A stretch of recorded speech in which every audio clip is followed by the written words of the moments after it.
Hello guys, Somnath કિચનમાં આપ સૌનું હાર્દિક સ્વાગત છે. તો આજે આપણે બનાવવાના છે વિધાઉટ બ્રેડ બર્ગર. તો એના માટે મેં 4 બટેટા બાફી લીધા છે. તો આપણે એને હાથેથી મિક્સ કરી લઈશું.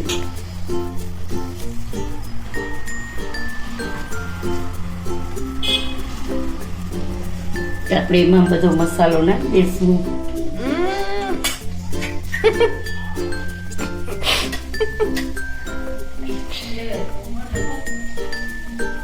આપણે સ્વાદ અનુસાર નિમક નાખશું. લાલ મરચાં પાવડર નાખી દઈશું 1 ચમચી. થોડુંક ધાણા જીરું નાખશું. પછી આપણે એને મિક્સ કરી દઈશું અને થોડોક આપણે 1-1.5 ચમચી જેટલો ચાટ મસાલો નાખશું. 1 ચમચી જેટલો આપણે ચાટ મસાલો નાખ્યો છે. બધું આપણે મિક્સ કરી દઈશું. આમાં બાઇડિંગ માટે આપણે થોડુંક બ્રેડ ક્રશ નાખી દઈશું. તો એના માટે મારે અહીંયા મેં ક્રશ મારી પાસે છે, તો હું 1-2 ચમચા જેટલું ઉમેરું છું.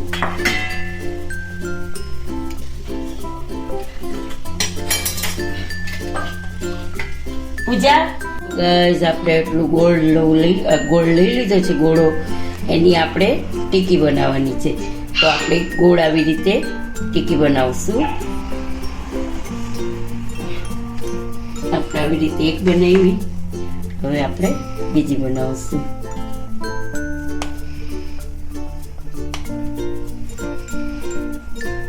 ગોળ શેપ સરસ તમે આપી દો, એકદમ ગોળ. અને આવી રીતે આપણે બનાવવાની છે. પછી આપણે અહીંયા રાખી દઈશું. આવી રીતે મેં જો ટમેટાની સ્લાઈસ કરી લીધી છે અને ડુંગળીની સ્લાઈસ કરી છે.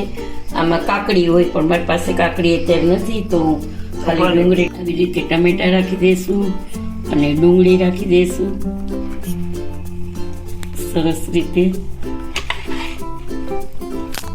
અને કાકડી હોય તમારી પાસે તો તમે કાકડી પણ રાખી શકો છો. આવી રીતે રાખી અને બીજી જે આપણે જે ટીકી બનાવી છે એ એના ઉપર આપણે પ્રેસ કરી દઈશું. તો આવી રીતે આપણું બર્ગર રેડી થઈ જશે. અહીંયાથી આપણે એને જોઈન્ટ કરી દઈશું. જોઈ શકો છો તમે, આવી રીતે ભેગું કરી અને જોઈન્ટ કરી દઈશું. પછી આપણે એકદમ આવી રીતે સરસ ગોળ શેપ આપી દઈશું. આવી રીતે આપણે બનાવી લઈશું.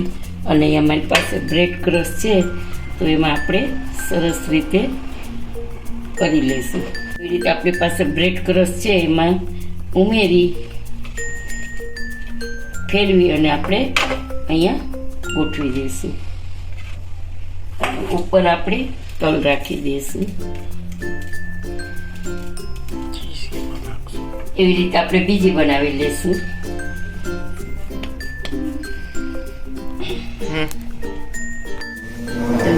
જો ગાઈસ, આપણે અહીંયા તેલ મૂકી દીધું છે, તો આપણે સેલો ફ્રાય કરશું.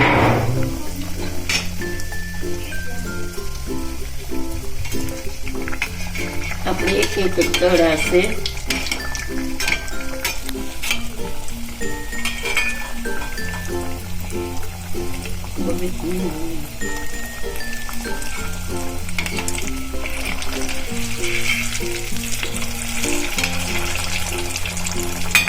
તો જો ગાઈસ, આપણે આવી રીતે ટીકી બનાવી લીધી છે ગોળ શેપમાં. પછી આપણે એમાં ઉપર ચટણી લગાવશું.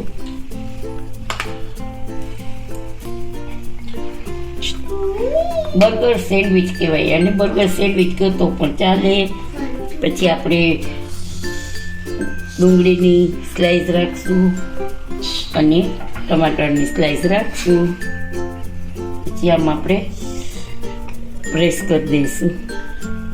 અને જે બીજી ટીકી છે ને એના ઉપર આપણે લસણવાળી ચટણી રાખશું. તમે જેટલું તીખું ખાઈ શકો એ પ્રમાણે આપણે નાખવાનું. બીજી સ્લાઈસ છે એમાં મેં લસણવાળી ચટણી નાખી છે. હવે આપણે એને પેક કરી દઈશું.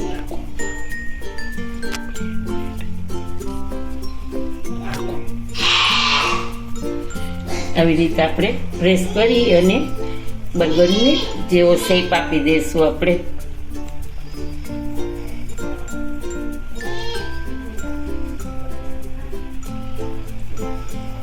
જો અહીંયા આપણે એકદમ જોઈન્ટ કરી દઈશું એટલે આપણો બર્ગર જેવો શેપ થઈ જશે સરસ.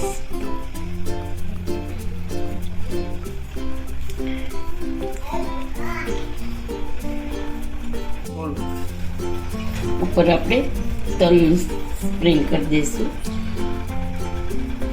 પછી પ્રેસ કરી દઈશું આપણે જેથી આપણા તલ નીકળે નહીં. હવે અહીંયા મેં ગેસ ચાલુ કરી દીધો છે તો જોઈ શકીએ આપણે તેલ આવી ગયું છે. તો હવે આપણે આપણું એક બર્ગર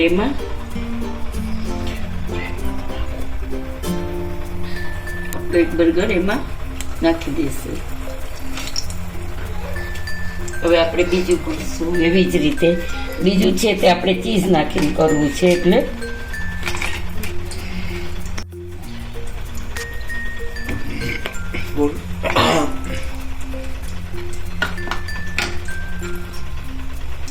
એકમાં લાલ નાખશું,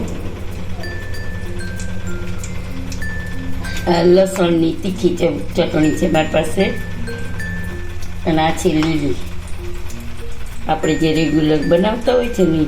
અને આ ચટણી મેં બનાવી છે તો વિડીયો મેં પહેલાં બનાવ્યો છે તો તમે નેક્સ્ટમાં જઈને જોઈ શકો છો.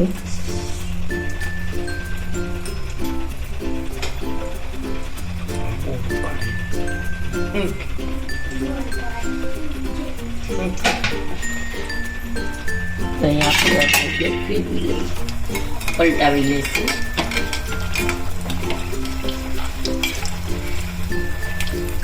સોરી તો આમાં આપણે ચીઝ નાખવું છે તો આપણે આની ઉપર જ આપણે પ્રેસ કરી દઈશું અને આપણે ઉપર ચીઝ નાખી દઈશું. ચલો ગાઈસ, 2 મેં તળીને કર્યા છે અને 2 મેં સેલો ફ્રાય કર્યા છે. તો આપણે જુઓ આ સેલો ફ્રાય કર્યા છે, પછી આવી રીતે એને એકદમ સરસ રીતે ફેરવી દઈશું આપણે.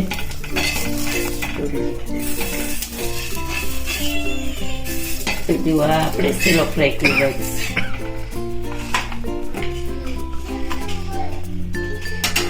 હવે આપણે બીજું આવી રીતે મૂકી દઈશું.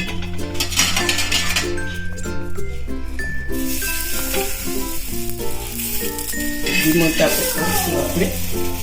અને 2 મેં તળીને કર્યા છે તો તમને જેમ ફાવે એમ તમે કરી શકો. ઓછું તેલ ખાવું હોય તો આપણે સેલો ફ્રાય કરીને ખવાય ખાઈ શકીએ. વિધાઉટ બ્રેડ બર્ગર આપણે બનાવ્યા છે તો રેડી છે. તો આજનો વિડીયો તમને જુઓ, તમે જોઈ શકો છો. આ મેં કર્યું છે તળીને અને આ બધા સેલો ફ્રાય કરેલા છે બર્ગર. તો 2 એમ કર્યા છે ને 2 એવી રીતે કર્યા હતા તળેલા, તો એક ખવાઈ ગયું છે એટલે આમાં એક જ છે, જોઈ લો. તો જો કેવો આજનો વિડીયો તમને કેવો લાગ્યો, સબસ્ક્રાઈબ કરજો, લાઈક કરજો, શેર કરજો, કમેન્ટ કરજો અને જરૂરથી જણાવજો કે આજનો વિડીયો તમને કેવો લાગ્યો. અને તમે કોઈ પણ તમારે વાનગી શીખવી હોય તો મને કમેન્ટમાં જરૂરથી જણાવજો, એટલે હું વિડીયો બનાવીશ તમારા માટે. જય શ્રી કૃષ્ણ.